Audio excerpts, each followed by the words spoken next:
د حلقه پی کې 22 تحصیل خودوخیل منګلتانې خلک په خپل چنده کلی ته روډ پلنوي او پخوي. د بلدیاتي ممبرانو او حکومتي واکدارانو نه امیده د منګلتانې میاګانو په 4 کیلومتره اوږد او 15 فوټه پلن سړک نن په خپله چنده کار شروع کو.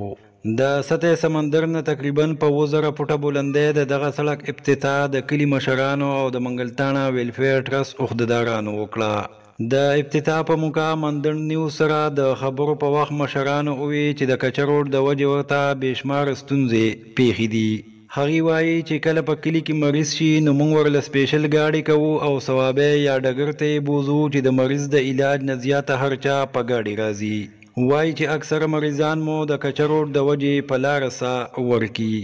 د کلي مشران وایي چې کله په ثوابی یا ډګر کې د مریض اپریشن وشي نو بیا څو ورځې په هوټل یا یارانو دوستانو سره دیریو ځکه چې په کچه روډ دغه مریض نشو راوستی.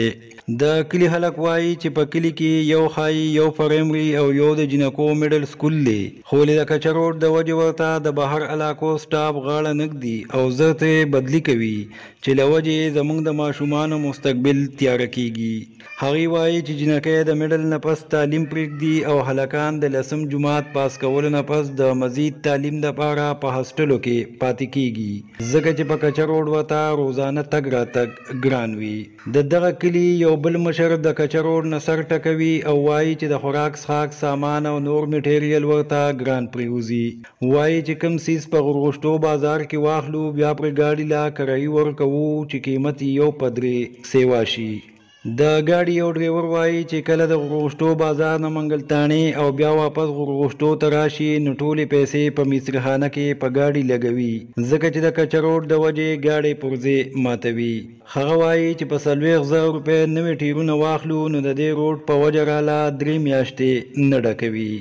د کلي ځوانان وایي چې کله د هر طرف نه امیده شو نو په کلي کې مو د منګلتانه ویلفیر ټرست په نوم تنظیم جوړ کو او هڅه مو وکړه چې دا روډ به په خپلو چندو پخوو. هغې وایي چې نن مو په روډ کار شروع کو او کوشش به کوو چې دا 4 کیلومتره روډ PCC جوړ کو. هغې وایي چې شتمن خلک ته موږ سره په دې کار خیر کې د ثواب په نیت لاس امداد وکړي ځکه چې موږ د ډیرو مشکلاتو سره مخ یو. کو چېرې حکومتي واکداران په دې روډ توجه ورکړي نو دا روډ مهابن پکنیک سپاټ ته ډېر لنډ دی چې به پرې تحصیل خودوخیل او ضلع ثوابی خلک نه صرف مهابن سپاټ ته په اسانه ځي بلکې د قدرتي حسن نه مالاماله د منګلتانې په علاقه کې هم بلا شي سیاحتي مقامات جوړېدی شي. عمران بونیری، مندن نیوز، منګلتانه بونیر. دا سړک چې دی دا د چرکوټ نه منګلتانې پورې 4 کیلومتره کچه دی او چوړایي تقریبا د دې 14-15 فوټ ته او موږ دا تنظیم چې دی نو د دې مقصد دپاره جوړ کړلی چې دا سړک به انشاءالله د دغې چارکوټ نه دا چې کوم کچه دی تر منګلتانې پورې دا به موږ جوړو او کانکریټ کوو به. نو اسټیمیټ خو چې موږ د تنظیم په دغه باندې کوو او په خپلو لاسو باندې کار کوو نو انشاءالله چې دا 4 کیلومتر سړک باندې به ټوټل 2 کروڑ روپۍ خرچه راځي.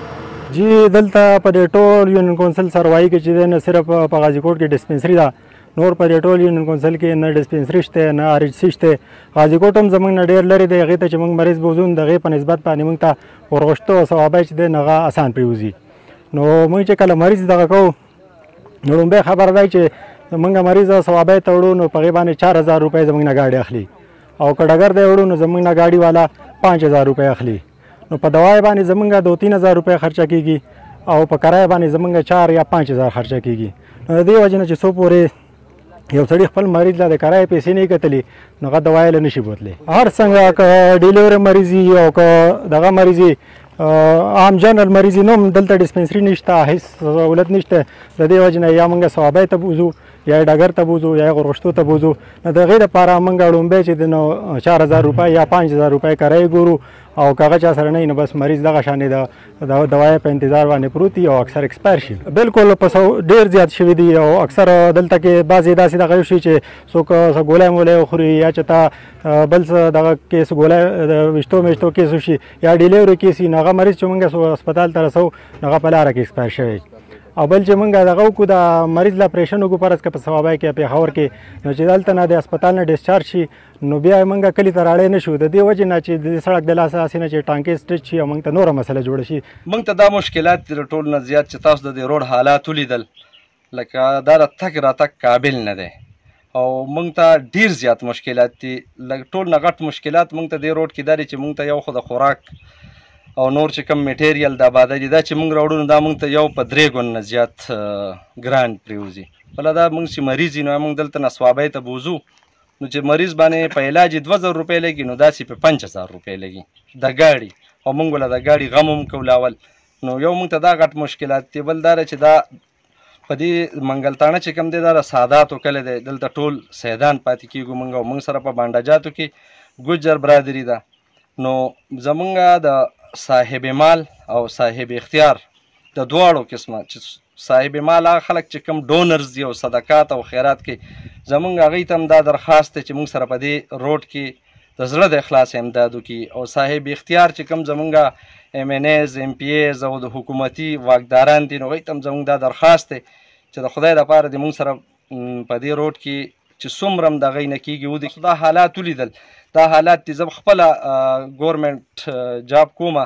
نو زه لکه پاتې کېږم مسافر کوم د دې روډ د وجې او دا دومره غټ ګاډي موږ د مجبورۍ نه ساتو او چې دلته راشو کلي ته غم خادایله او واپس لاړ شو ته یقین وکړه چې بیا یو ورځ کې خو دا ګاډی نه سمیږي او تاسو چې خپله دا حالات ولیدل او دا د هغه کلی دی چې زموږ مشران چې کوم هغه به په دې ټوله علاقه کې به خلک دی له راتلل او دا ډېر د پاکو خلکو کلی دی او سیدان تاسو ته پته ده چې لکه مطلب دا د پیر بابا نوسي یو موږ نو زموږ ټول عوام ته دا پر زور اپیل دی چې موږ سره په دې کې د زړه د اخلاص امداد وکړي او موږ سره په دې کار خیر کې حصه والي. او جی بس الحمدلله نن زموږ د نوجوانان را پاسېدلي دي او زموږ د مسایلو دپاره چې کومې هلې ځلې کوي نو موږ دوی ته ټول اول داد ورکوو او بله دا چې موږ خو ډېرو مسلو سره زموږ دا کلی بیا خاص کر زموږ دا سروایي ټول چې دی نو دا مسایلو ګډ دی دا یو مسایلستان دی په هر مد کې زموږ مسلې دي خو په 13 د روډ دا مسله د ټول نه غټه مسله ده. ورپسې 2 نمبر غټه مسله چې کومه ده هغه د تعلیم مسله ده. د تعلیم په مد کې چې کوم دی نو زموږ ډېر مسلې دا دي چې زموږ خو اول دلته الحمدلله زموږ ډېر ټیلنټډ ماشومان دي او زموږ چې کوم ټیلنټ دی الحمدلله هغه په دې علاقه کې چې کوم دی نو مشهور دی خو د سهولیاتو د نه هونه په وجه باندې زموږ ډېر ماشومان دي چې کوم دی هغه تعلیم نه اکثر چې کوم دی نو محرومه پاتې شي. چې کله ماشومان د 8م نه فارغ شي یا د 10م نه فارغ شي زموږ ماشومان د مزید تعلیم لپاره چې کوم دی نو کارته هاسټلو ته ځي یا د خپل یارسدارانو دوستانو د رشته دارانو سره چې کوم دی نو هغوی هلته پاتې کېږي نو هغه هم د هغوی لپاره یو مسله ده. د وسایلو چې کوم دی نو کم دي وسایلو په لحاظ سره هم چې کوم دی نو دلته ډېر کم وسایل دي د خلکو. بله خبردار چې زموږ دلته هایر سیکنډري سکولونه دي یو په دکاړه کې دی بل هایر سیکنډري سکول چې کوم دی زموږ دلته په غازي کوټ کې دی نو کم ماشومان چې په هاسټلو کې طاقت نه لري پاتې کېدو یا چې کوم یاران دوستانو سره یا د رشته دارانو سره د پاتې کېدو طاقت نه لري نو که چېرې موږ ته د دې روډ دا مسله نه وي نو زموږ دا ماشومان به په موټر سایکلو باندې یا په ګاډو کې چې کوم دی نو دې غازي کوټ ته او دې دکاړې ته تلل نو کم از کم ټیسونه باندې دا FAPC په هو د دې ځایونو نه کوو خو دغه هم زموږ په مس کې چې کوم دی روډ په وجه یو غټه مسله ده. د دې نه علاوه زموږ د په سکول کې زموږ های سکول دی چې په هغې کې د سټاف هم ډېر زیات کمی دی زموږ لوکل استادان کم دي زموږ هلکان چې دي نو هغوی مزید تعلیم مخې ته ونه کړی شي د هغې په وجه دلته د سټاف چې کوم دی نو خپل لوکل استادان چې دي د هغوی هم کمی دی. اوس بل زموږ په دې کلي کې یو ګرلز میډل سکول دی او چې هغه ماشومان د میډل پورې سکول چې کوم دی نو تعلیم حاصل کړي د مزید تعلیم لپاره دلته څه قسم سهولت نشته او نه چې کوم دی نو موږ فیمیل ماشومان چې کوم دی نو بهر لیږلی شو د هغې په وجه د کوم دی نو هغوی تعلیم متاثره شي او خپل تعلیم چې کوم دی نو سر ته ونه رسي. موږ د علاقه ډېره زیاته بیکورډ ایریا ده او موږ ته د ټولو نه غټه مسله غټه ستونزه د دې روډ ده. زمونږ دا روډ چې صحیح شي نو زمونږ څنګه چې دی ووایي چې موږ ته د هسپتال مسلې دي موږ ته د سکولونو مسلې دي نو چې زمونږ دا روډ پوخ شي نو زمونږ ماشومان بیا توتالای ته ثوابای ته ایزیلی تللی شي هلته کې به په هاسټلو کې نه پاتې کېږي روزانه په بیس باندې به غځي سکولونه هم هلته کې شته دی کالجونه هم شته دی نو دغه مسله موږ ته لومبی مسله زمونږ د روډ ده. ترانسپورټ په حواله باندې خو موږ ته څنګه چې د مومن سید خبره وکړه چې ډېر زیات موږ ته تکلیف دی زمونږ روډ کچه دی او بل د مونسون په چې بارانونه وشي نو بیا د سلایډنګ هم کېږي ډېر تکلیف دی او موږ چې په ګاډو کې راځو موږ ډاډ څنګه دلته راځي نو هغې کې موږ سیمټ ومچو بلاک پکې مچو سیمټ لکه اوس کته موږ ته اوس تقریبا 150 روپۍ موږ د دې کرایې د بوجۍ پسې اخلي. د دې نه علاوه چې زمونږ دا کوم بلاک راوړو یا سریه راوړو نو د هغې من په حساب باندې موږ پیسې ډېرې ورکوو. بلاک موږ ته 170 180 کې پرېوځي که نه جي. نو دې نه علاوه تکلیف ډېر زیات دی او زمونږ دې علاقه باندې چې دی نو د مابند دی د ټورسټ ایریا ده په دې باندې دې ته چې کوم مېلمانه راځي نو هغوی ته هم ډېر زیات تکلیف وي. نو ډېر تکلیفونه دي. موږ نن ولې لکه دې پوزیشن ته راغلي یو چې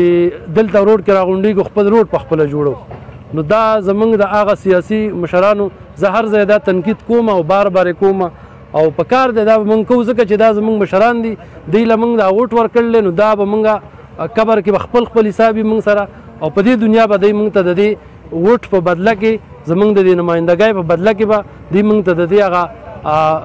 دغه به موږ له راکوي. خو زه د افسوس سره دا خبره کوم چې زمونږ MNA او زمونږ MP دواړه په داسې خوب باندې وده دي چې هغوی 15 کاله بعد راپاسي. سروایي په هر کلي کې وګورئ تاسو نو د سټاپ کمی دی مسلې ډېرې زیاتې دي. خو زه داد ورکوم نن د منګلتانې ملګرو ته د هغوی د جذبې ته د هغوی د کوم سیسټمیټک طریقې سره چې هغوی دا کوم خپل طریقه کار سټارټ کړی دی او خاص کر د ډاکټر اورنګزیب صاحب هغوی نن هغوی ته صرف موږ په شارټ نوټس دا یو ما نه تپوس وکړو چې چېرته ځې ما ته دغه شانتې زموږ دلته ملګري دي هغوی خپل روډ باندې نن کار کوي منګلتانې نو هغه ویل یاره زه د خپل طرف نه د 1 लाख روپو پکې هغه امداد وکړو او زه ذاتي طور د هغه ډېر زیات مشکور یم. 6.5 लाख روپۍ هغه موږ له د غازي کوټ په روډ کې راکړې وې دا یې راکړې. الله پاک دې د دې وله اجر ورکړي. الله پاک دې دغه په مال او جان کې برکت واچي. د دې نه علاوه چې څومره مخیر حضرات دي ضروري نه ده چې هغه د ملګتانې ضروري نه ده چې د سروایي د توتالۍ که د هر ځای زمونږ دا ټولو ته دا پیغام دی چې څومره به ستاسو نه کیدی شي انشاءالله ورځ په قیامت په د 1 روپۍ دا زموږ ذمواري موږ به یې دی له ورکوو دی پوه شه کار یې پوه شه او انشاءالله دا زما امید او یقین دی چې دوی دومره کړېدلي دي چې دوی خپلې نه لګوي نو ستاسو 1 روپۍ دوی نه خوري. دا کم کار چې موږ نن راغونډ شوو دا د حکومتي اهلکارو کار دی. کم نمایندګان چې موږ ایوانونو ته صوبایي اسمبلی ته سینټ ته یا قومي اسمبلی ته لیږلي دي دا د هغوی کار دی. او زه ډېر د افسوس مقام دی د هغې خلکو دپاره د شیر اکبر خان دپاره او د سردار حسین بابک دپاره سپیشل او د دې ټولو نه زموږ برابر یو شان ګیله ده. او بیا ځکه چې دا ټول په حکومت کې پاتې شوي دي هره پارټي پاتې شوې ده او زموږ په دې PK 22 کې چې موږ وګورو زموږ د سیاسي پارټیو پوزیشن چې دی دا 50-50 دی. ځکه چې شیر اکبر خان په PK 22 کې 28,000 ووټ اخیستی دی. سردار حسین بابک پکې 22,000 اخیستی دی. راج ولی خان جمهوریت اسلامي پکې 18,000 اخیستی دی. نو زموږ د دغې ټولو خلکو نه دوی په دې خاوره باندې حکومت کړلی او د هغې د حکومتونو باوجود چې هغوی د خپل وسایل د کم حد نه کم حد ته رسېدلي دي چې هغوی په کم پوزیشن کې نن په کم پوزیشن کې چې هغه زموږ د صوبې په VIP خلکو کې راځي او په هغه خلکو کې راځي چې لکه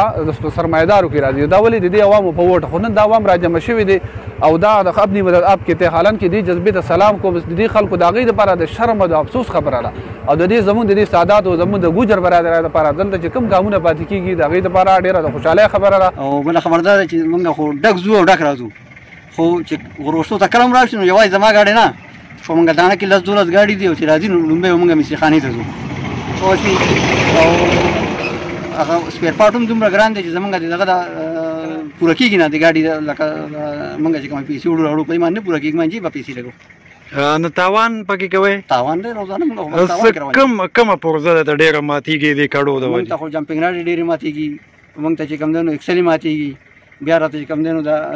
چمټې ماتېږي هر یو شی پکې ماتېږي خو دا پته نه لګي. ټیرونه خو زموږ چې کوم دی نو 3 میاشتې نه کوي موږ په دې روډ باندې تا به لیده وي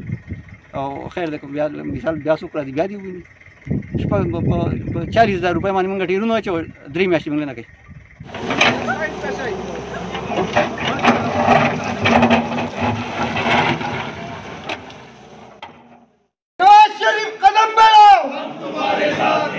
د تحصیل مندن ویلیج کونسل اګاره دوه جرنل کونسلرانو بختاج نواب او سید قریش د ګڼ شمېر خاندانونو سره د PTI نه مستعفي شو او په پاکستان مسلم لیگ نون کې د شمولیت اعلان وکړو. زه په خپله سید قریش او بختاج نواب د PTI نه مستعفي شو او په مسلم لیگ نون کې تقریبا د یو جنرال کونسلر بختاج نواب سره 41 خاندانونو د دو سره په پاکستان مسلم لیگ نون کې د شمولیت اعلان وکړو. دا 33 خاندانونه دي چې د قریش خان سره په پاکستان مسلم لیگ نون کې د شمولیت اعلان وکړو.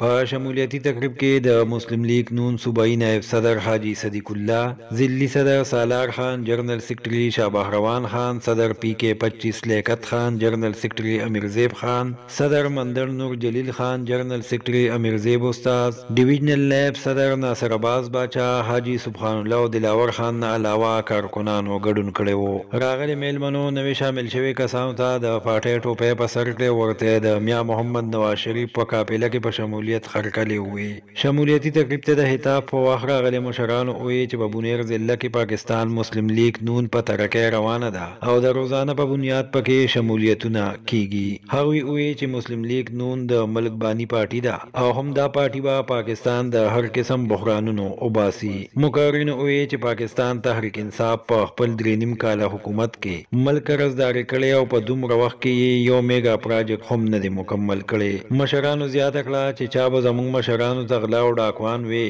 نن په خپله د توشخانې د غلا په کیس کې نه اهل شو. هغوی وویل چې را روان وخت د پاکستان مسلم لیگ نون دی او هم دا پارټي به پاکستان د ترقۍ او خوشحالۍ په لور روانوي.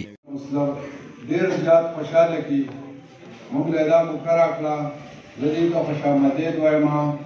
او انشاءالله دې چې دا کوم د ورورۍ لاس موږ له راکړو نو دې به چېرته الله پاک پرې خپله خبره باندې ستومانه نه کړي. یا د امیرزیب بھائی، د عبدالرحیم بھائی او د ډي ایس پي صاحب دي د ټولو زه ډېر زیات د استاد خان بھائی ډېر زیات شکرګزار یم. د مسلم لیگ په نوم ورورولۍ مبارکي درکړم او بیا به تاسو ته د پاکستان د ګرین لسټ نه په وتو او د نیازي سرټیفاید چور په غلا ښکاره کېدو او د هغه په سزا او په نافره کېدو مبارکي درکړم. خو یو عهد به کوو چې نوی پاکستان خو موږ ولیدو تباه برباد یې کړو، انتهایی غرق کېدو طرف ته یې بوتلو، نقصان مړه څه کوي چې خودکشو ته یې خلک تیار کړو. خو هغه زوړ پاکستان به جوړو کومو خلکو چې پاکستان په حقیقت کې آزاد کړی و،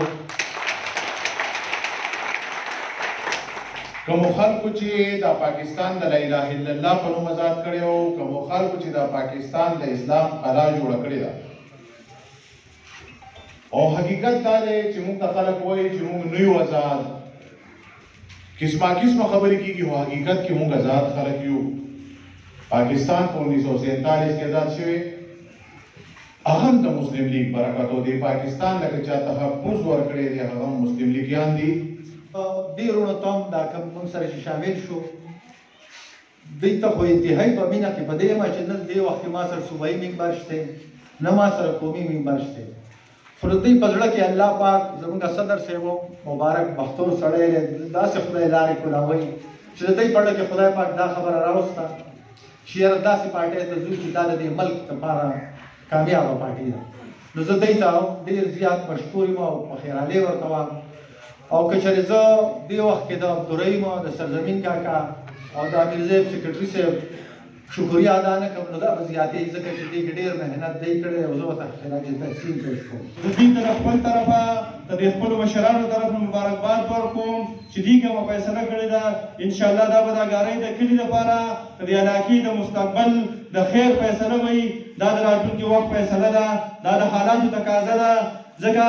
که تاسو وګورئ د 2002 وروسته د سیاست د حالات بدل شوي دي، مشران ناستې خبرې به دې کوي، خو کم از کم موږ هم د خپلو وروڼو ته څه نه څه ښوول غواړو چې د 2002 نه مخکې کوم حالات وو یا د هغې نه وروسته کوم حالات رالل په دې ملک باندې زموږ په دې علاقه باندې قسمه قسم آفتونه رالل، کله طالب په شکل کې راغی، کله سیلاب په شکل کې رالل، زموږ ملک وډچېدو، ملک زموږ بدامنۍ طرف ته لاړو. خو کله چې نواز شریف ته د ملک واک راغی او د ملک واګي په لاس کې واغستل نو د مشرف د دور تاسو ریټونه وګورئ او بیا د نواز شریف دور ریټونه وګورئ، په ملک کې بیا هغه سوکالي واپس راغله، په ملک کې هغه خوشحالي واپس راغله. هغه تیل چې د مشرف په دور کې موږ ته په 120 روپۍ میلاوېدل د نواز شریف په دور کې بیا 60 روپۍ رالل. دغسې که تاسو د مهنګایۍ نور څیزونه دي موږ زمیندار خلک یو خصوصا زموږ دا کلی چې دی دا زیات تر د زمیندارۍ سره وابسته دی تاسو د سترو ریټونو ته وګورئ چې په هغه وخت کې څه د نواز شریف په وخت کې ریټونه کوم ځای ته رالل زما مشرانو د دې ملک دپاره د نواز شریف د خاندان قربانۍ دي هغه که نن هم غوښتی نن هم په دې ملک کې بل څوک وزیر اعظم نه و راغلی ځکه خو هغه ستاسو په سر جنګونه کوي د دې قوم دپاره هغه خپل ځان تکلیف ته چې خپل خاندان تکلیف ته چې خپله بیبي د مرګ په حالات کې پرېږدي او جیل ته راځي دا ډېر د هغه سړي کار دی چې د هغه په زړه کې د ازمري زړه وي او هغه دیم ازمری زړه ویړم د الله پاک د ازمري ورکړی دی هغه زموږ ستاسو د قوم د پاکستان یو حقیقي لیډر دی زه به دا وایم چې هغه د اسلامي نړۍ یو ناماینده لیډر دی د ټولې دنیا لیډري کوي د مسلمان نړۍ هغه دا نن چې مسلمان زمون پاکستان په فخر سره خبره کوي اټومي قوت د دا طاقت هم الله پاک د نواز شریف لاس ته ورکړی چې پاکستان له اټومي قوت جوړ کو او پاکستان اټومي طاقت جوړ کو دغسې د هغه کارکردګۍ ګورئ په هغې باندې روز ختمیږي د ورځې چې کلونه د هغه کارکردګۍ نه بیانېږي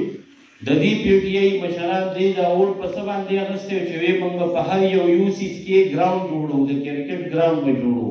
د فوټبال او د هاکۍ به یې نه یادوو د اسمان به یې په ښکته باندې راکوزه او ځمکه به یې په بله خېجوله د کوټې په یو سر کې وړې او په بل کې جمع دا اوس چې تاسو د روډونو خبره وکړه خوشقسمته زمونږ ایمینې دی چې څوک یې یادوي نه که نه هغه هم پکې هیټریک وکړو خو هغه خپله کارکردګي په دې بنیر کې د ایمینې د پڼ نه ده ښوولې تاسو ټول په دې خبرو باندې پوه یئ چې هغه هم ګورئ د دې پی ټي آی ایمینې دی خو موږ غاړې ته خو صرف هغه کې یو منیسټر دی چې هغه روډونو ته کار ویلی دی والله عالم چې په دې روډ په دې شي کې کمیشن ډېر دی که څه چل دی ما ورته وی به یو اسمان ته روډ پاتې دی خو د دې وایي او موږ درته وویو وایي چې دې ته یو خېجا نو زمونږ غاړې ته د روډونو زور هلته کې ورکړی دلته حقیقت دی چې روډونه نشته په موجوده وخت کې خلک هغه حقیقت خلکو ته معلوم شو د کومو خلکو به چې د دې دا چغې نارې به وهلې نن هغې سرټیفاید شور وختل او هغې مطلب لري چې ثابت شو او مختورن شو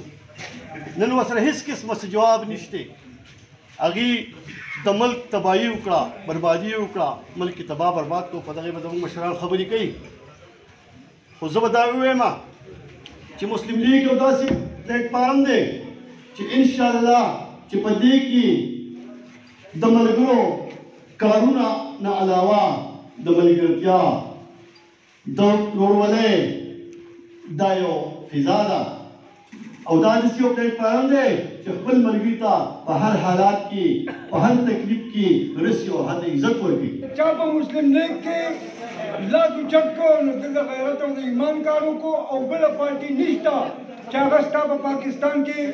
لکه داسې یو کار وکړي چې هغې باندې د بار ملکونو ته په نظر کې دروند راشي او د بار ملک په درو باندې نن د خلک نه را پاکستان چې ووته نه د ټولو ملکونو سره ګورې د ځای له مفت نه وه واحد چې مسلم لیګ ورته راغله نو د ټولو ملکونو سره یې روغه شوه او ټول ملکونه ورسره ښه وه نرتوب باندې ملګرتیا حمایت یې کوي درمانه کور کې چې زما د واده ذکر وشي زمونږ په چم کې یو جنۍ باندې پیریان ناشي د عوامي نیشنل پارټۍ رهنما سابقه تحصیل کونسلر شیبرخان او د هغه ملګرو په امبیله کې د مشاعرې تابع کړې وه د شیبرخان په رایشګاه امبیله کې د ملګري شاعرانو په مرسته راجوړې مشاعره کې د مردان ثوابې او بونیر وتلي شاعرانو جاوید شاه درمان صاحب شاه مانیروال انګار سوراوال شهید خان دردمند ګلراج کرار د ANP مشرانو حاجي ریدي خان تاج علي خان علي صفدر باچا سید وزیر ګل او نور نه علاوه عام اولس او په خصوصي توګه ځوانانو ګډون کړی وو د مشاعرې صدر سابقه ناظم حاجي ریدي خان او مشر میلمه د پښتو ژبې مشهور شاعر جاوید شاه درمان وو په مشاعره کې د نظامت چارې د پښتو ژبې خوږ شاعر انګار سوراوال ترسره کړې په مشاعره کې شاعرانو د پښتو ژبې په تاریخ اهمیت د پښتنو په ثقافت امن حجري او رسم و رواج باندې شعرونه پیش کړل او د شرکاو نه داد ترلاسه کړو مانه د مات زړه ته پوسونه کوي دا خلک څومره ګران سوالونه کوي او زه چې اعتبار باندې خوړلی یم چا هغه 15 وخته منځونه کوي زه چې اعتبار باندې خوړلی یم چا هغه 15 وخته منځونه کوي زما د هر ارمان قاتله جنۍ ناسته د لاس باندې ګلونه کوي زما د هر ارمان قاتل جنۍ ناسته د لاس باندې ګلونه کوي دا په وادو تړلي شوي خلک څنګه د بل سره ودونه کوي زمونږ چې سر میلو شي نو تنې هم نه وي ته د پنجابې جنتي ښه جنت ته به ځې زمونږ د ډېرو پښتنو خو جنازې هم نه وي درته به وکمه د یو کور د قبرونو حساب دومره به ستاسو د ټول کلي مقبرې هم نه وي ګیله ګیله مانه ختمه شي او زمونږ در منځه فاصله ختمه شي او مړه یوه کوکه دې څه راکړې ما نه دوه واخله چې کیسه ختمه شي مینه په څه ماته کو رنګ کلیوال نه ښکارېږي په تمام کلي کې د خاورو دیوال نه ښکارېږي او د ښار نشه د غرونو سر ته داسې وخته چې اوس د خلوص نښه په پورې چوپال نه ښکارېږي د ښار نشه د غرونو سر ته داسې وخته چې اوس د خلوص نښه په پورې چوپال نه ښکارېږي او دلته د فکر په ټالونو چرته زانګي خلک په جذبو جوړ دلته په ونو کې ټال نه ښکارېږي لاس اوچت کړو خدای ته جاړو امن غواړو امن غواړو امن غواړو امن غواړو چې په پښتون خیوات کې ګرځي زل په کلکې تړه بارود بادی کی دا خورې زل په دی اور وانخلی او کچریو نشو هم داسې در په ګرځو د انقلاب ناره به چلی زمونږ زور وانخلی هغه سړی هم په جرګو کې ګرځي وینم او هغه سړی چې څوک خبرې خپل کور نه مني ځان په تنګلې سنډې خبرې د اسمان سره کړي خو چې سي ته چې نه حد خپل خور نه مني دا چې سر باندې شملې یې دي تړلې دا چې سر باندې شملې یې دي تړلې او د غریبو وینې زوی دغه غله خوري چې منځونه یې لمنه باندې کېږي نن پردي حقونه دغه خلک ښه خوري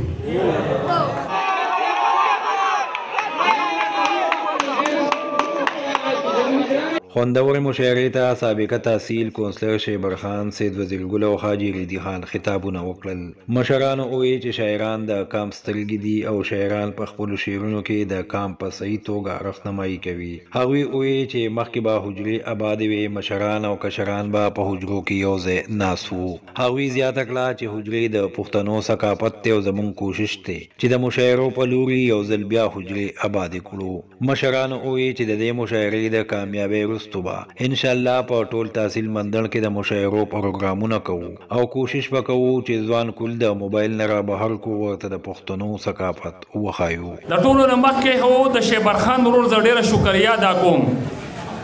چې د پښتنو هغه روایت یې قایم کړو چې پښتنو په حجره آباد دي په دیرو آباد دي په ورورولۍ آباد دي په پښتو آباد دي دوستانو دا یو خبره یاد ساتئ پخوا د پښتنو دا ورورولي چې کوم دا په حجرو کې وه په کوڅو کې وه په پټو کې وه په حجرو کې به چیلم پروت و په حجرو کې به پټې کیټې کېدې په حجرو کې به موخې کولې لبې په حجرو کې به چې کمنې ملګرو پخوانۍ کیسې کولې مشرانو او ټول هغه محفل کې به هغې ته به ناست هغه روایت د حجرو به برقرارو خو زه افسوس په دې خبره کوم چې دا شاعران زموږ د قوم د پښتنو سرمایه ده خو افسوس چې زموږ پښتنو دا سرمایه خپله چې کم دی د شاعرانو که چېرې چا وپېژندله نو حقیقت دی چې څنګه د مانیری د ساحل ورور خبره وکړه چې زه د بونیر پښتنو له داد ورکوم چې د هغې حجرې د شاعرانو سره آبادې دي د هغه حجرې محفلو سره آبادې دي حقیقت دی چې په بونیر کې ټولې حجرې ټولې محفلې د حجرو سره چې کوم دی آبادې دي زه دغه ورور ته دا خبره کوم چې وروره زمونږ د ملګري لیکوال انګار صاحب او د هغه د ملګرو زه شکریا ادا کوم چې هغوی باقاعده هره میاشت کې د شاعرانو پروګرام کوي پښتنو زه افسوس په دې خبره کوم چې موږ پښتانه په یو ځای کې یو نشو همیشه څنګه چې سید وزیر ګل خبره وکړه چې پښتانه همیشه چې کم دی نو لکه موږ په هر ځای کې چې کم دی روپ ولیو موږ ځان نه دی پېژندلی کومو پښتنو چې ځان پېژندلی دي حجرې پېژندلی دي محفلې پېژندلی دي هغه پښتانه هغه قوم چې کم دی نو لکه آباد دی دوستانو یو خبره یاد ساتئ زه دا منم چې موږ چې کم دی نو په ډېرو فرقو کې تقسیم شوي یو لکه څنګه چې په پښتنو کې تاسو سوچ وکئ نن په پښتنو باندې مختلف خلک راځي او اجارهداري کوي ولې کوي موږ پښتنو چې کله ځان وپېژنده موږ پښتنو چې کله یووالی وپېژنده موږ خپله ورورولي وپېژنده نو موږ به پښتانه په هر ځای کې یو یو آباد به یو او موږ به پښتانه په سوکالۍ باندې یو او زمونږ دا مشاعره یو بله شی زما خپله مشاعرې خوښي ځکه چې دوی څومره مشاعرې کوي نو د پښتو د کلچر خبرې پکې کوي او د دې سره ډېر خوند او ډېره مزه په کشرانو کې پیدا شي ځکه چې زمونږ کشران څومره چې دي نو هغه د میډیا ته یا د صادرو یا داسې بازار غاړې ته ډېر زیات دغه یې نه موږ وایو چې شاعران ملګري پکې هم د دې لپاره ډېر زیات د صادرو د دې شیزانو کوشش کوي د پښتني زاړه تاریخونه او زاړې خبرې پکې وکړي او زمونږ دا کشران په هغه لار باندې روان شي او خپلو پښتنو یو بل ته موږ وږي کوزي کو او په صحیح لار باندې روان شو دا پتنې به هم ختمې شي نشې به هم ختمې شي داسې نور کارونه به زموږ ستاسو ختمې شي نو ځکه چې پښتانه یو بل ته وږي کوزي نو بد پې نه ښکاري مړ قومونه کې بیدار د پښتون چغه غوږ کې بم دی د اغیار د پښتون چغه او په کم دشت کې چې نن خراړې لوبې وایي کړي دا دشت په لالازار د پښتون چغه د ټولو نه مخکې خو زه د دې لیکوالو ملګرو ډېر مشکور یم ډېر شکرګزار یم ځکه چې دا ښکلا دا محفل دا ثقافت دا زمونږ نوی او زاړه دا زمونږ دستورو دا د مشر او د کشر ادب دا د خپل او د پردي محبت دا چې موږ ته وښودلو یقینا زه دا خبره تاسو ته کومه د مندړ د خاورې خلکو د دې نه فایده واخلئ دا خبرې نه دي خو مولا به یې درته په منبر وایي او دوی درته په سټیج وایي که تاسو حقیقت وکړو نو زما په یقین باندې د حجرې محفل چې دی دا هم ډېر معتبر مجلس وي دا ډېر د پوهې یو میدان وي نو زه د دې شاعرانو ډېر زیاته شکریه ادا کوم خدای دې ولا په ژوند کې برکت واچوي دې ته پخیرالی واما هرکلی ورته واما او د دې سره سره د مندړ تحصیل د ګوټ نه راغلي کومو کسانو چې دلته شرکت کړی دی خپل وخت قیمتي کړی دی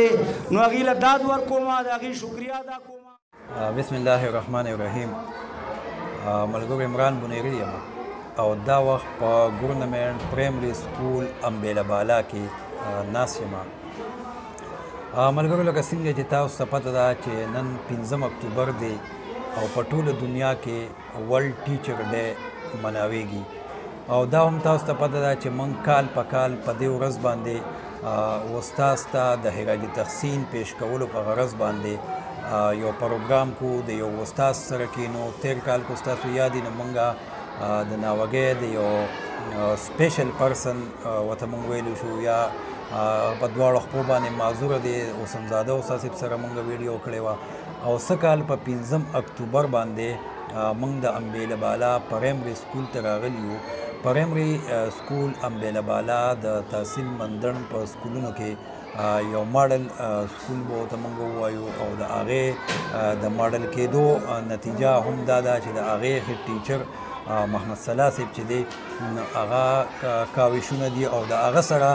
د هغه د ټیم چې کوم استادان دي نو د هغې کاوشونه دي چې په نورو سکولونو کې کمرې ډېرې دي استادان ډېر دي خو ماشومان نشته دلته کمرې کمې دي استادان کم دي او ماشومان ډېر دي د هغې سره دي د ماشومانو هغه کمي له ځای ورکولو په غرض باندې سیکنډشپ هم شروع کړی دی حکومت دې له سیکنډشپ ورکړی دی نو موږ په ورلډ ټیچر ډے باندې زه سپیشلی د امبیله بالا سکول هیډ ټیچر محمد صلاح صاحب ته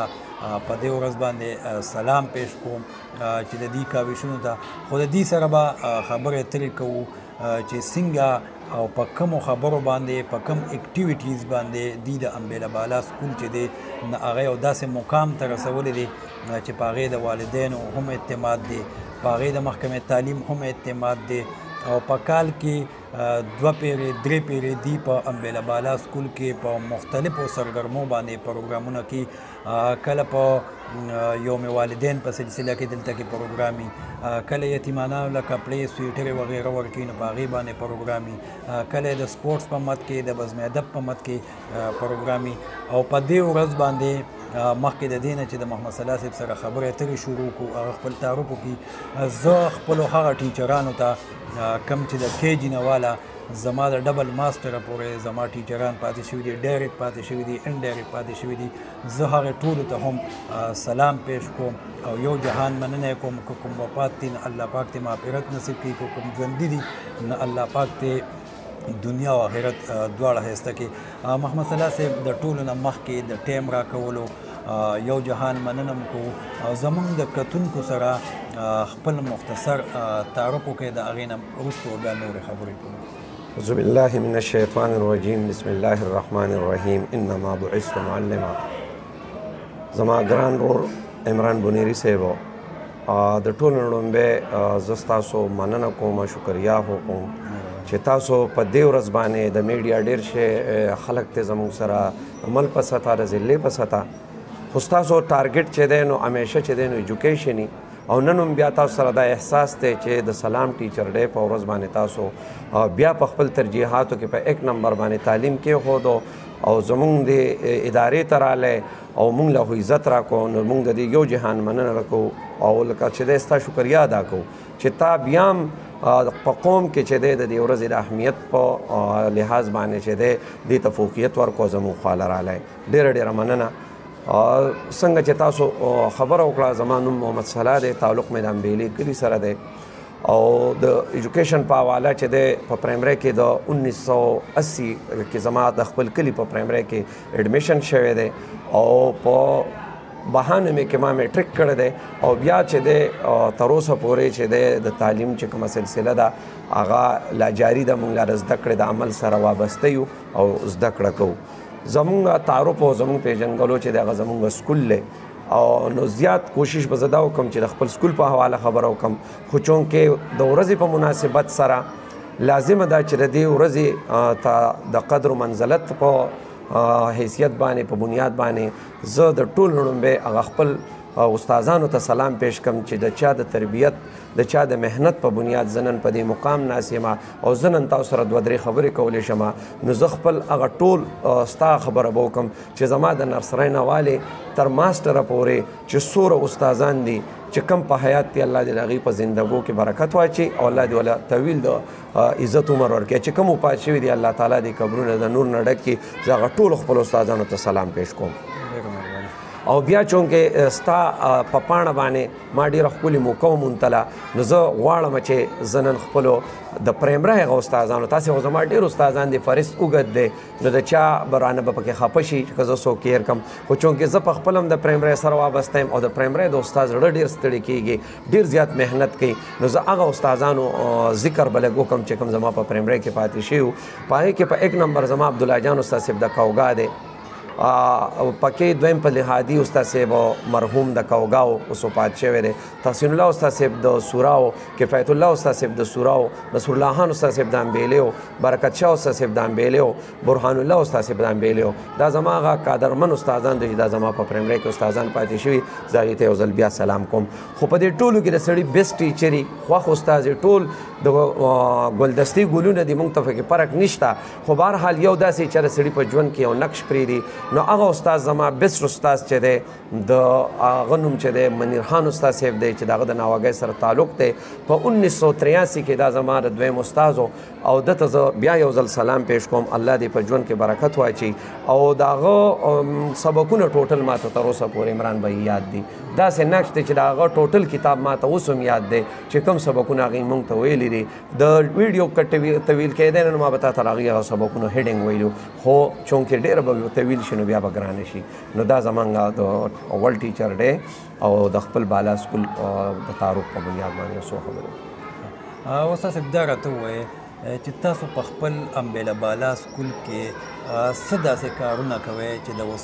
د محکمې تعلیم هم په تاسو باندې اعتماد دی چې کوم پروګرام راځي په مندڼ په سطح نه هغه امبیله بالا له راوړي او د دې نه علاوه د والدینو هم په تاسو باندې اعتماد دی که هغه ماشومان دي او که ماشومانې دي هغه ستاسو په سکول کې داخلي او ستاسو تعداد ډېر زیات سیوا شوی د خپل تعداد په حواله راته هم لږه خبرې وکړئ او د دغه اعتماد په حواله راته هم لږه خبرې وکړئ. عمران بھائی ډېره مننه. دا زمونږ د بالا سکول چې کله زه د سکول ته راتلم نه دې تعداد چې دی نو لږ به 200 د 2013 خبره ده. د آی وخت نه ما یو ویژن ذهن کې کېښود چېرې زه به دا سکول چې دی دا به الله تعالی به یې بوځي خو زما خپله یو جذبه وه نو په هغه جذبه باندې ما کار شروع کړو. زه به دا ووایم چې خپل که مونږ د صوبې ځکه دا ستاسو پیج د صوبې تر لیولی د ملک تر لیولی زه به د ضلعې خبره نه کوم نو زما د ټول ملګرو استادانو ته انچارجانو ته هیډ ماسټرانو ته صرف یو درخواست دی چې کله په هغه کې اخلاص او د څه کولو نیت هغه وکړو او د هغه کې دا جذبه وه چې زه به خپل پاکستان کې کردار ادا کوم او هغه د خپل سکول 2 کناله ځای چې دی د پاکستان یو پارټ وګڼي چې زما په دې ملک کې کردار چې دی دا دی چې زه به د خپل 2 کناله ځای کې چې زما سره څومره اختیارات دي دا به د ملک په خیر کې استعمالوم او زه چې څه غواړم یا زما څه ویژن دی نه ما سره دا میدان دی په دې پیړ کې به صلاحیتونه استعمالوم. دکه زما ویژن او هغه صلاحیتونه الله تعالی زما چې دی په کار راوستو او دویمه خبره مال الله تعالی ټیم ډېر زبردست راکړی دی. زما ټیم ورک چې دی هغه ډېر زبردست دی. مونږ چې کوم کار کوو نو ما دلته چېرته لا څوک فورس کړي نه دي. زه هر کار په مشاورت سره کوم که هغه د کال پلانینګ مونږ کوو که هغه د بلډینګ د توسیع خبرې که زمونږ د فنډینګ د لګولو خبرې څه قسمه کار چې دی مونږ د کمیټۍ په ذریعه کوو د خپلو ملګرو په مشاورت سره کوو. بل په د استادانو کې عمران بھائی هر چاله الله څه نه څه صلاحیت ورکړي د استاد صلاحیت پیژندل دا ډېر ضروري خبره ده چې کوم استاد نه به ته څه کارلی نو الله داسې چرې نه کوي چې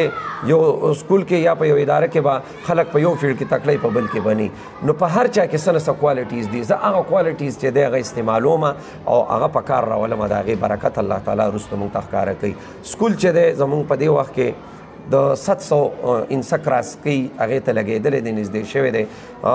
دې وخت کې زما سره تقریبا 481 واړه چې دی دا په مارننګ شپ کې دي او 161 واړه چې دی دا ما سره په ایوننګ شپ کې دي او د هغې دپاره اوس مونږ ته چې کومه مسله ده نو د هغې د کمرو مسله ده. استادان ما ته حکومت چې دی الحمدلله هېڅ قسمه زما ایسډیوګان زما افسران چې دی ما سره ډېر معاون دي. زه د خپل ډي او افتیار الغني صاحب او د خپل ایس ډي او سید محمود صاحب او د هغې ډېره شکریا ادا کوم چې هغې ما څه ویلي دي نو هغې منلي دي. هغې چې دی نو په استاز کې ما سره چېرته شومتیا نه ده کړې. اوس تا نننی کوم اډر چې وته 2 استادان یې ماله راکړلو چې یو د امبیلې سره تعلق ساتي یو د قنقوی سره خو اوس د کامره د هغې په وس کې جي نشته. یو سپیس ما سره نشته. دویم په حکومت یو پالیسي ده چې په دویم چت اجازت نه کوي کني ما سره مضبوط بلډینګ موجود دی نو که هغې مونږ سره په دې کې دغه وکړو اجازت یې راکړو نو مونږ به کمرې جوړې کړو. خو دا هر څه چې دا دوره شوي دي نو دا په دې وجه شوي دي چې په دې کې بیا به زه هم چې ستاسو کردار پکې مونږ سره ډېر زیات دی ځکه چې د سوشل میډیا زه چې څه کومه خو د دیوال نه دن نه دي خو سوشل میډیا باندې زما څومره اکټیویټیز چې دي زما څومره په دې سکول کې چې ښه څیزونه دي هغه تاسو په سوشل میډیا باندې راولئ. د هغې نه د خلکو یو ټرست جوړ شو د هغې نه د افسرانو یو ټرست جوړ شو د هغې زمونږ چې څه کوو نو هغه د خلکو مخې ته ښکاره پراته نو مونږ څه داسې نه کوو چې خاطې کې کانې کې اور دکانې کې اور مونږ چې څه دلته ووینه مونږ په سټیج باندې ښه یو نو د خلکو په دې وجه باندې ټرست دی. دویم دا چې مونږ دلته د غریب او د مالدار تمیز ختم کړی دی. مونږ د 2013-14 نه د 14 نه په رئیسته باندې چې دی چې دلته یتیم دی غریب دی د هغې دپاره زه خپل یاران دوستان رشته دار د علاقې مهیر حضرات ته هغې سره یو ډونر پروګرام کوم. هغې چې دی هغه ډونر پروګرام کې ما سره شرکت کوي په اکتوبر کې غالبا مونږ کوو او په هغې کې چې کومې پیسې را جمع شي نو چې کوم یتیم لوکې دی هغه ته مونږ مکمل کټ چې په هغې کې جامې دي په هغې کې پیزار دی په هغې کې جرسي ده په هغې کې ټوپی ده په هغې کې جرابه ده دا چې څومره د ماشوم د جمې دغه دی نو هغه مونږ په هغې کې هغه وړوکې ته فراهم کوو. سوره چې غربا دي هغې باندې موږ بیا په نیډ بیسس چې هغې کوم ډېر زیات ضرورت هم موږ ورکوو د بستو تقریبا کوشش زه امتیاز عالم چې زمونږ ناظم دی د دې ځای د هغه هم شکریا ادا کوم نو اکثر زما بستې د وړو هغه پوره کړي نو جامه ورته فیضارو ته موږ ورکو بستې هغه کې کتاب له حکومت ورکي کاپۍ ورته هم موږ ورکو نو وړوکي ته دلته څه مسله نشته وړوکي دلته مطمئن دي نو والدین کم از کم وایي چېرې زما دې بچي ته خو تعلیم هم میلاوي او کم از کم زه د اخراجاتو نه هم بچ یم نو په دې وجه خلک بالا ته ترجیح ورکوي او الحمدلله معیار هم ښه دی څه کال چې کوم د تحصیل رینکینګ شوی دی د مانیټرینګ په بنیاد باندې 2022 نو الحمدلله بالا چې دی پای کې په 1 نمبر باندې راغلی دی په 2017 کې چې دی نو مونږ چې دی نو په 1 نمبر راغلی وو په 2019 کې مونږ 1 نمبر راغلی نو چې رینکینګ کېږي نو الحمدلله چې دی نو د هغې دلته په دې دغه باندې پکچرز هم شته چې دا لکه زمونږ د دغه انعامزر ډایرکټر صاحب نه علمه دا ورپسې چې دی د افتیار الغني صاحب نه علمه دا یو چې دی دا د مانیټرینګ د طرف نه زه انعام علمه دا ایسي صاحب چې کوم موجود دی نو د هغې هغه اپروفس هم موږ سره موجود دی موږ اپریشیټ کوي خپل افسرانو نو وجه هم دغه دا چې ستاسو د سوشل میډیا کردار دی پکې او زموږ ټیم ورک دی او استاد صاحب اخیری تپوس د ناکومه په دې ورلډ ټیچر ډے باندې د تحصیل مندن د بونیر او د پوره خیبر پښتونخوا پرایمري استاز هیډ ټیچرانو له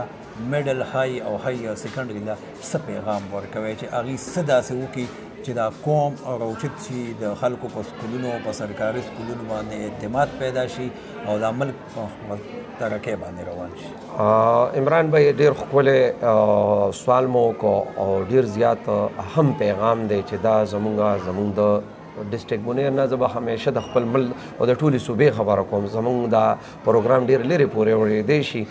نو زه ټولو ته دا یو درخواست کوم چې تر څو پورې د سکول دا ماشوم دا تا خپل بچی نه دی ګڼلی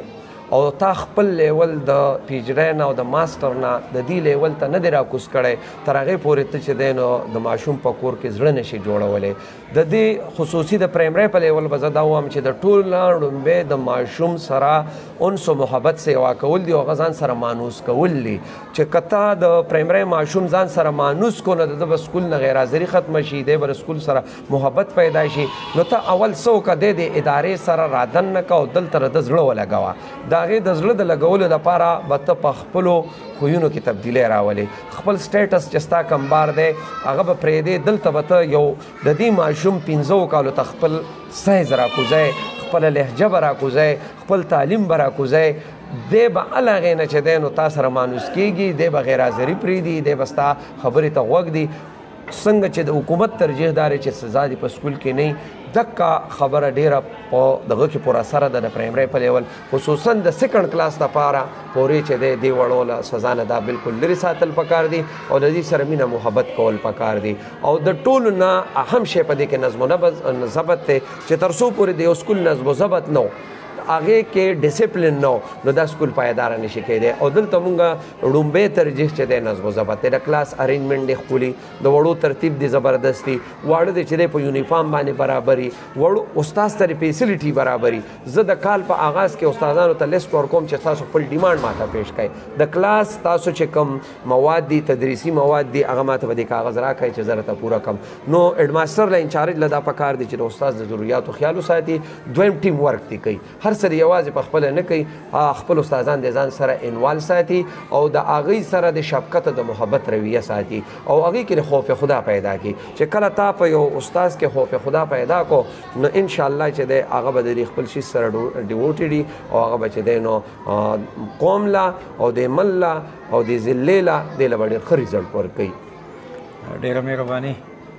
ملګرو د محمد صلاح صاحب خبرې تاسو واورېدې زموږ شاته چې کوم بینر لګېدلی نه هیډ ټیچر ګورنمنټ پرایمري سکول امبیله بالا نو هغه یو خو د ماشومانو باندې هم خبرې وکړې بیا په ورلډ ټیچر ډے باندې هیډ ټیچرانو له او استادانو له هم ډېر ښکلی پیغام ورکړو معاشرې له هم پیغام ورکړو د دې په سکول کې څنګه د دې خبره وکړه چې د مالدار ماشوم او د غریب ماشوم تفریق دی ختم کړلی هغه تمیز دی ختم کړی دی چې کوم د معاشرې مالدار دي یا میډل کلاس والدین دي هغې خپلو بچو له جامه پیزار کپړې بستې پنسلې کاپیانې هغه اخلي خو چې کم نشي اغستی هغه دا نه چې یا هغه د سکول نه خارجه وه او یا پرېږده بس په شلېدلو کې دې راځي یا د اډو راځي نه او بس د سکول نه لرې که نه دی پخپله هم دغه کی چې پیسې را جمع کړي د سکول د استادان او دی پخپله او د هغې نه علاوه د کلي علاقې چې څومره ډونرز دي نو د هغې په مدد باندې د هغې نه پیسې راغونډي د هغې نه کلیکشن کړي او په هغې باندې بیا د دې استادان پخپله کپړې هغې له ځي بازار ته کپړې ولمخلي او په هغه په یو پروګرام کې د دې اکتوبر اینډ کې یا د نومبر په فسټ ویک کې دی هغه د جیمي چې کوم د سامان دی د وړو کپړې دي سویټرې دي سپلې دي بوټان دي د جنکو صادر دي هغه هم ورکړي د دې پیغام تاسو واورېدو زموږ په ورلډ ټیچر ډے باندې هم دغه یو مقصد و چې معاشره د استاد قدر وکړي ځکه چې کو یو سړی نن په هر پوزیشن دی کو هغه انجینیر دی کو هغه ډاکټر دی کو هغه سیاستدان دی کو ارس دی خو چې کامیاب انسان دی د هغه په شا باندې د دې استاد لاس دی ځکه چې استاد وی په خپله بادشاه نه دی خو بادشاهان پیدا کړي نو زموږ هم دغه کوشش و چې په ورلډ ټیچر ډے باندې د دې ورځې د اهمیت اجاګر کولو لپاره د محمد صلاح صاحب سره دا ویډیو وکړه ستاسو د کتو او د اورېدو یو جهان مننه د الله پامان من جعله امامه قاده الى الجنه ومن جعله وراء ظهري ساقته الى النار وقال رسول صلى الله عليه وسلم من احب ان ينظر الى وتقاء الله فلينظر الى المتعلمين والذي نفس محمد بيده ما من متعلم إلا يختلف إلى باب العالم إلا وله بكل قدم وبكل حرف عبادة سنة وبنيت له مدينة في الجنة وهو يمشي على الأرض والأرض تستغفر له وينادي مناد هؤلاء وتقوا الله أو كما قال النبي صلى الله عليه وسلم زما عزت مندو مشرانو او زما عزت مندو محترمو کشرانو دا د الله رب العزت ډېر لوی احسان دی چې الله رب العزت مونږ او تاسو په دې موقع باندې راجو ځکه الله فرمایي کتاب انزلناه مبارک سامعه مبارک عامله چې الله وی دا کتاب مونږ نازل کړی دی الله وی دا کتاب مونږ نازل کړی دی ذالک الکتاب وی دا کامل کتاب دی او د دې په مقابله کې څومره کتابونه دي ټول په ټول هغه ناقص دي هغه آسمانی کتابونه دي هغه اوس منسوخ شوي کتابونه دي هغه د وخت مطابق د امتونو لپاره د هغه اقوام عالمو لپاره رهنما وو لیکن چې کله قرآن راغی نه هر څه منسوخ کړو محمد رسول الله راغی نو هغه امامان هغه انبیا هغه رسول تر دې چې محمد رسول الله په خپل فرمایي وی که موسی علیه السلام په دې وخت کې ما سره ژوندی وي نو د هغه نه د نجات لپاره زما د دې لارې نه بله لار هغه دپاره نه شو زما عزتمندو الله فرمایي دا کتاب انزلناه چې دا مونږ نازل کړی دی مبارک او دا مبارک کتاب دی د دې اورېدونکي مبارک د دې ویونکي مبارک او په دې باندې عمل کوونکي مبارک د خدای پیغمبر قسم خوري من احب ان ينظر الى وتقاء الله وی څوک چې په دنیا کې دا غواړي د چا زړه کې دا غواړي چې زه هغه انسانان وینم هغه هستی وینم هغه معزز او مکرم اشخاص وینم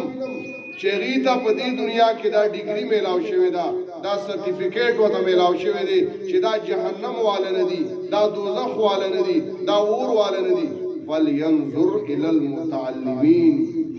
هغه د قرآن شاګردانو ته د قرآن لوستونکي د قرآن زده کوونکي د قرآن طلبا او د قرآن طالبان دا په دې دنیا کې دې ته دا ډیګري او سرټیفیکیټ میلاو شوی دی چې دا د جهنم نه آزاد خلق دی والذي نفس محمد بیدی وی زما د باغ آزاد قسمی د کمزاد په قبضه کې د محمد رسول الله صلی الله علیه وسلم روح اوصادي ما من متعلم الا يختلف الى باب العالم الا وله بكل قدم عبادة سنة. د دې معظم او د دې مکرم او د دې مشرف کتاب د زده کړې لپاره یو ورکوټې یو لوی یو نارینا یو زنانا او یو بشر هغه یو قدم راواخلي او یو قدم باندې هغه ته عبادت سنه د یو کال عبادت ثواب ملوي. سل قدم راواغستو زر قدم راواغستو صرف په قدم اوچتولو باندې عبادت سنه د یو کال د رجوع عبادت ثواب د یو کال د منځونو ثواب د یو کال د منځونو او د نفلونو ثواب. وبكل حرف راغي امام تکیناستو عالم تکیناستو حافظ تکیناستو قاری صاحب تکیناستو استاد او مدرس تکیناستو بكل حرف عبادت سنه په یو ټکی باندې د یو کال نفلی عبادت ثواب ملاو شو. وبنيت له مدینه فی الجنه د یو قدم په بدله کې او د یو حرف په بدله کې نور څه ملاویږي د خود دنیا اجر او ثواب شو. بنيت له مدینه فی الجنه دا د یو شتاب دی دا د یو لګه غړای وخت دی دا د عمر دی دا فانی دی د زوال دی او د مستقبل دا د مرګ نه رستو دی الته د لپاره سم ملاویږي. بكل حرف په یو حرف باندې بكل قدم په یو قدم باندې چې د قران د لپاره د اوچت کړي دی. بنيت له مدینه فی الجنه په جنت کې وته یو خار باندې یو خار دادا غزه بادشاہ حافظان قاریان قرآن والا لستون کی اور لولون کی اور دې سره محبت ساتون کی دادا غزه بادشاہ ترمذی حدیث ته وی چې کله قبرونه اوچوي خلق به قبرونه را پاسي قرآن براشي کرجل شاحب د یو کمزوري او د یو زیړ په شکل سړی په شکل کې براشي دنه په تفوس کې تعریف ما پیژنې چې معرف کما خو نه پیژندې دی بوتو فرمای انا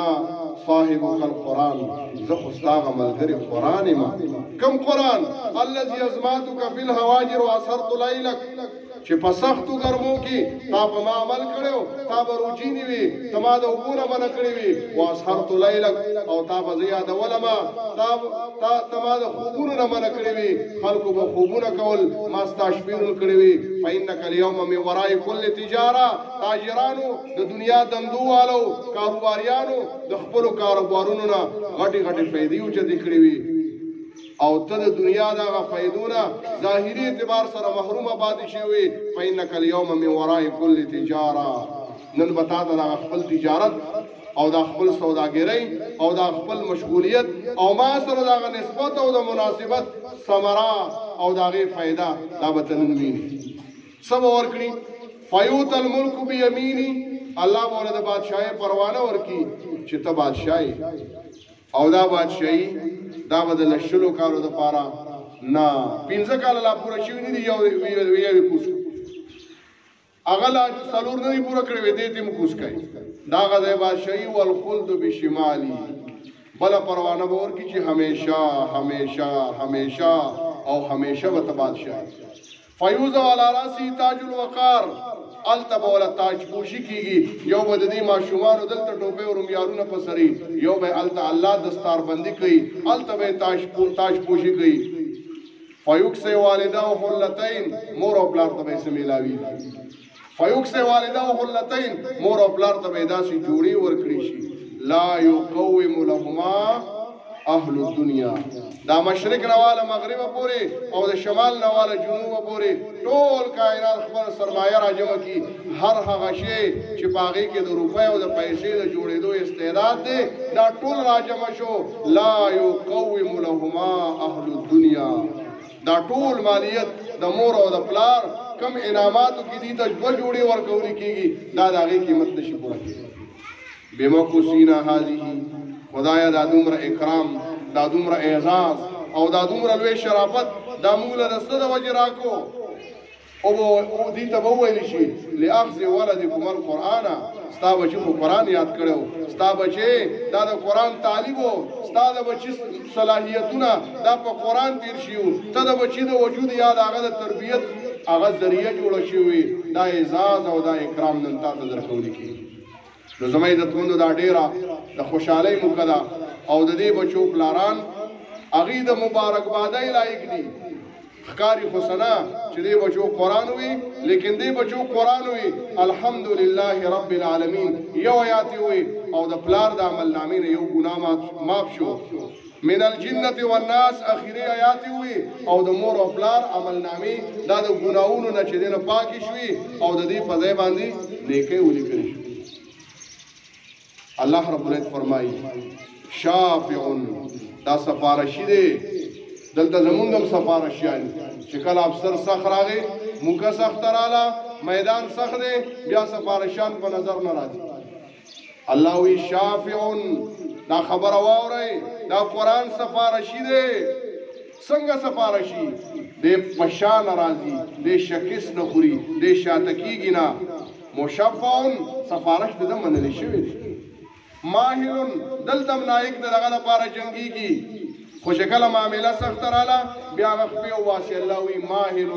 واورئ په غوږو باندې چې دا قرآن دی جګړه کوونکی دی د خپل حق والو دپاره به د الله په دربار کې جنګېږي. ماهر او داسې جګړه کوونکی مصدق چې د ده جګړه منلې شوې ده.